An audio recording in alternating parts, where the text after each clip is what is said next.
من أرضنا أولم نمكن لهم حرما آمنا يجبى إليه ثمرات كل شيء رزقا من لدنا ولكن أكثرهم لا يعلمون.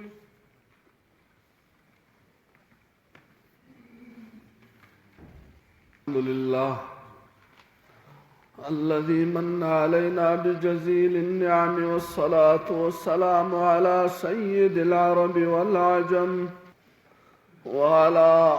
آله وأصحابه مصابيح الظلم. ما بعد، فأعوذ بالله من الشيطان الرجيم.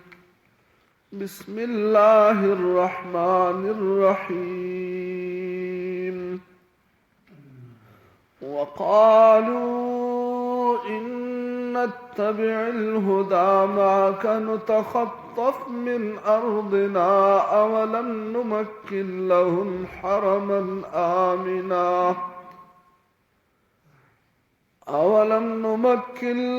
حرما آمنا يجبى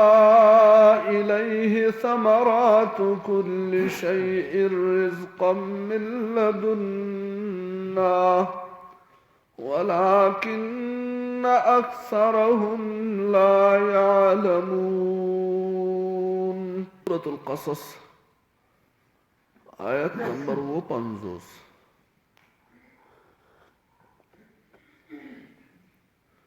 کسان ځان ته هوښیار وي، دا په هر دور کې د دین مخالفت کوي او دا زموږ هوښیارتوب دی. دا هغوی هوښیارتوب دا ګڼي چې که چېرته موږ په دې پیغمبر باندې ایمان راوړو، دا خلک به ټول زموږ دشمنان شي، موږ ته به بیا په ترس نظر باندې ګوري، ټول به زموږ مخالفت شروع کړي او موږ به د دې کلي نه وباسي، د دې علاقې نه به وباسي، خپل د وطن نه به موږ لرې کړي. الله جل جلاله د دوی د بعضو اعتراضاتو د ایمان د نه راوړو د هغه بانې جواب کوي، حالانکه الله جل جلاله ته د دې کوم ضرورت و، خو د انتهایي رحم او د کرم په وجه باندې د هغوی د اوپره بانو جواب هم کوي چې د دې خبرې نه تاسو یریږئ چې که تاسو ایمان راوړل نو تاسو به د کلي نه وشړلی شئ، خلک به ستاسو دشمني شروع کړي او تاسو سره به کاروبار پرېږدي، خرید و فروخت او معاملات به تاسو نه، اقتصادي پابندیانې به په تاسو ولګي. الله جل جلاله فرمایي چې دومره بدبخته یې تاسو چې کله تاسو د الله دشمني کوئ د الله پاک، نو الله د هغې باوجود تاسو له په امن باندې دلته زندګي راکړې ده، ښه په سکون باندې تاسو زندګي تېروئ، نه په تاسو باندې د چا زور شته او د هر طرف نه رزق دلته راویستی کېږي او حرم یې داسې د امن ځای ګرځولی دی، داسې د امن سره د دې چې تاسو ټول د الله پاک دشمني کوئ، بتانو عبادت کوئ، د هغې باوجود الله تاسو له دومره امن راکړی دی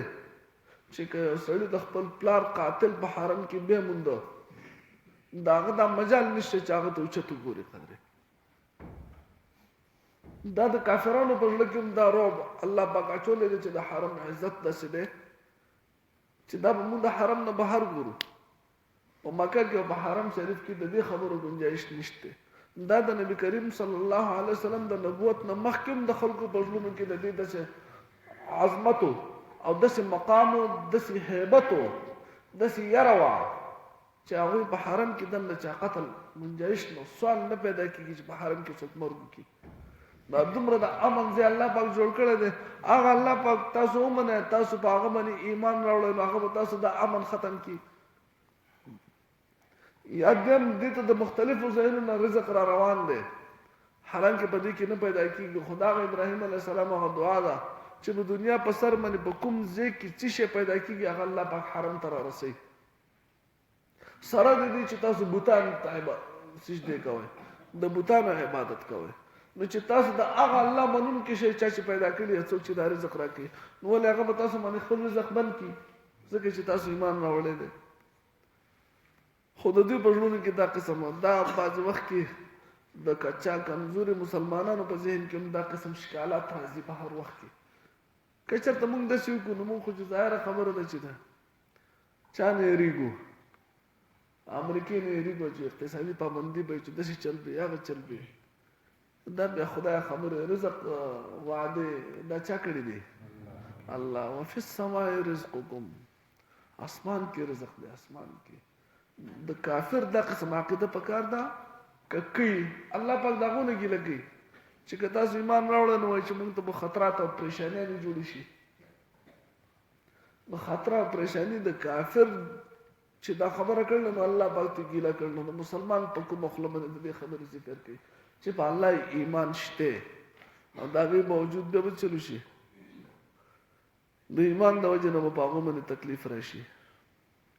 وقالوا اذا كافران ان نتبع الهدى كچرت مونږه امنو هدایت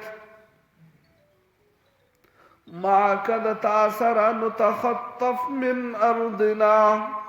مونږ به اوس غلولی شو د خپل ځمکې نه او به تختولی شو د خپل ځمکې نه یعنې وګویستی شو اولم نمکن لهم جواب اولم نمکن لهم اے مونږ ځای نه دی ورکړی دوی ته حرما حرم آمنا ځای د امن یجبا الیه ثمرات کل شیء چې راښکودی کېږي د هغې طرف ته د هر شي میوې هغه حرم مې دوی له سره د بت پرستۍ نه داسې ځای جوړ کړی دی چې امن هم دی او د رزق هم ګهواره ده ثمرات کل شی د هر شي میوې میوې خو د هر شي نه خو د هرې ونې که نه دلته چې الله پاک د من ثمرات کل شجر په ځای باندې کل شی وي یوازې دا میوې نه کوم چې د ونو کې پیدا کېږي او په بوټو کې پیدا کېږي بلکې چې په کارخانو کې جوړېږي د هغې هم چې دنیا په سر څه قسم د رزق څه شی جوړېږي که نه د هغې فراواني الله حرم کې پیدا کړې ده او څومره چې تعداد زیات شي لږ ځای دی محدود علاقه ده په لکونو خلک په هغې کې کالو سري په دغه لږ ځای کې او د حج په دوران کې بیا هغه ګڼه لا جدا لیکن چېرته په زندګۍ کې دا خبر نه ده راغلی چې هلته خوراکي مواد کم شي دي رزق کم شی دی او خلک وږي پاتې شي دي ځکه په لکونو خلکو ته یو وخت ډوډۍ رسول چې څه شی غواړي هغه ورته میلاوېږي چاته دا شکایت تر نن ورځې پورې چې کله نه الله دا کعبه پیدا کړې ده دا خلک حج کوي تر نن ورځې پورې د هغې کې د یو ورځ چېرته دا خبره نه ده راغلې چې حرم شریف ته هغه په لاره هغه ګاډی روان شوی هغه جاز روان شوی هغو ته چې کوم خوراک رسېد هغه په دغه ورځ باندې ونه رسېد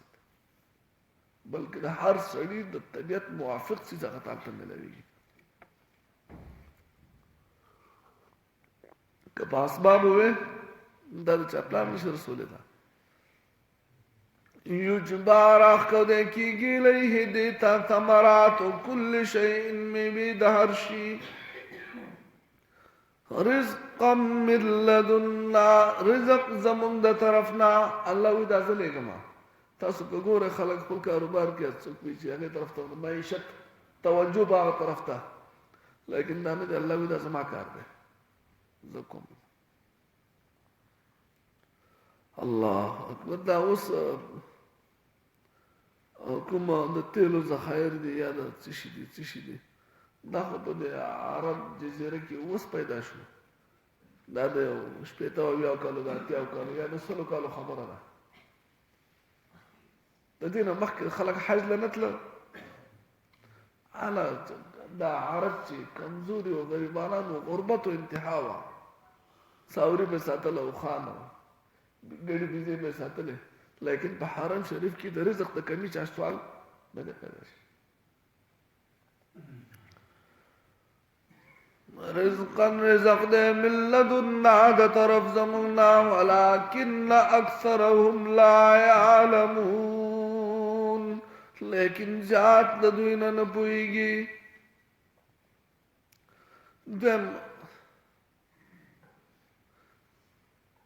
دی بل یو شي دوکه کې اچولې دي هغه دا دی چې خسته زندگی ده زمونږ خلک مونږ ته څه وایي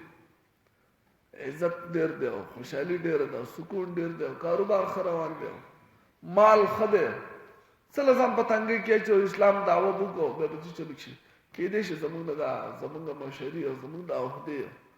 زمونږ د تکبر او مشري او د مال او طاقت او دا ختم شي یا مونږ ته څوک څه ویلی شي مال شته پیسې شته طاقت شته زور شته جایداد شته تکبر راغستی هر څه شته مونږ ته څوک څه ویلی شي ومنو که ونه منو الله د هغې جواب ورکوي چې مه په دې باندې دعوه مه کوئ په دې باندې لوی مه کوئ په خپل مال او په جایداد او په تعداد او په عهدو او په حکومت او په دې باندې مه غره کېږئ دا ډېر کسان د هغې مثالونه ورکړي دي الله پاک چې وګورئ که نه تاسو نه زیات کاروباریان زیات مالداره چې په مال باندې به ششنېده تکبر به کو مست په مال او په طاقت او په حکومت الله پاک وایي د هغو په هغه کلو کې له ما چې تباه کړي دي لا اوس پکې خلک آباد شوي نه دي هغه ځمکه هم لا تر اوسه نه ده آباده شي لږ لږ کورونه پکې چا جوړ کړي دي ما چې کوم تباه کړي دي هغه ځمکه اوس هم خالي پرته ده وګورئ سخته زورنې په دې آیت کې ورکړې ده تاسو خپل مال ته غاوېری خپل طاقت ته غاوېری چې که موږ ایمان رانوړو نو موږ ته به څوک څه ووایي مال دی طاقت دی غرور دی نشه ده مستي ده الله پاک وایي ما چې سر ولرو کړی دی داسې کسانو چې هغو په مال باندې تکبر کوو په خپل جایداد او په خپل طاقت او په خپل عهدو په خپل منصبونو باندې چا تکبر کوو هغه چې ما تباه کړي دي لا تر اوسه یې ځای نه دی معلوم هغه کلو کې لا څوک آباد شوي دي اوس هم هغه ځمکې شړې پرتې دي وکم اهلکنا څومره مې هلاک کړي دي من قریة د کلو والا بطرت معیشتها چې د هغوی کاروبار هغوی کې تکبر پیدا کړی و الله اکبر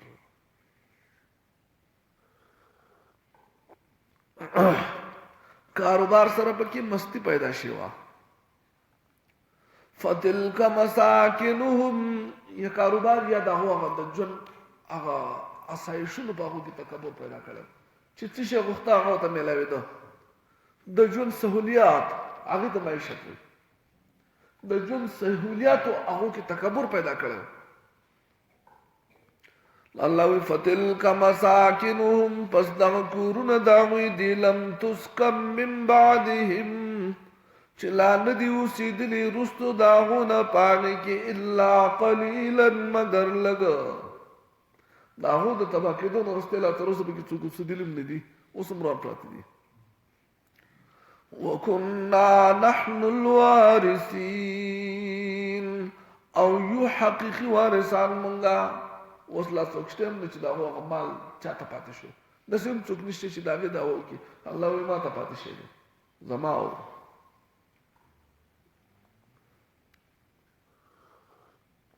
او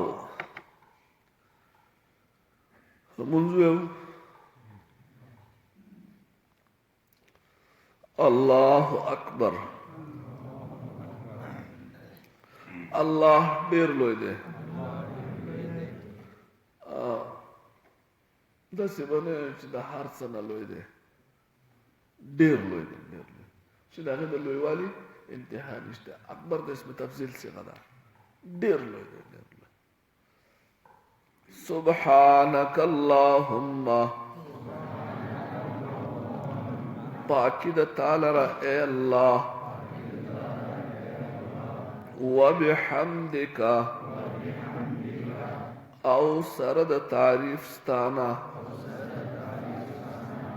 وتبارک اسمک او مبارک دے نمستا وتعالى جدك الفاظ بم صحیح کو بدے کہ ہاں تبارا چلے دا بنا رکھاگو تبارا بنو تبارا قسمك او تعالى برکاگو تعالى جدك منگا پا یو تول من دوارا روان کری کنا تبارا قسمك تعالى جدك پا یو تول ندی تبارا لنڈ لنڈ تبارا تبارا او تعالى لا برکاگو او ری بنا رکاگو وتبارك اسمك او مبارک دے نمستا وتعالى جدك او لوی دے شانستا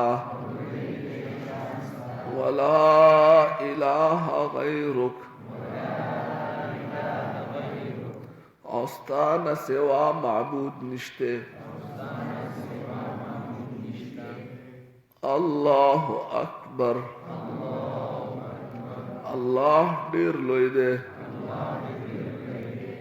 دا چې کله ویو الله اکبر نو زموږ په زړه کې دا یو عظمت پیدا شي الله اکبر نوم چې اخلو که چې زړه کې الله ډیر لوی دی که دنیا کې زموږ په زړه کې د څه شي محبت راځي هغه هېڅ شی نه دی څه شی موږ ته غټ ښکاري هغه هېڅ شی نه دی که حکومت او عهده موږ ته غټ ښکاري هېڅ شی نه دی الله ډیر لوی دی او شکر دی چې زموږ دی الحمدلله الله اکبر الله ډیر لوی دی سبحانك اللهم پاکی د تعالی را اے الله وبحمدك او سرد تعریف ستانا وتبارك اسمك او مبارک دے نمستا وتعالى جدك او لوی دے شانستا ولا اله غیرک اوستان سوا معبود نشتے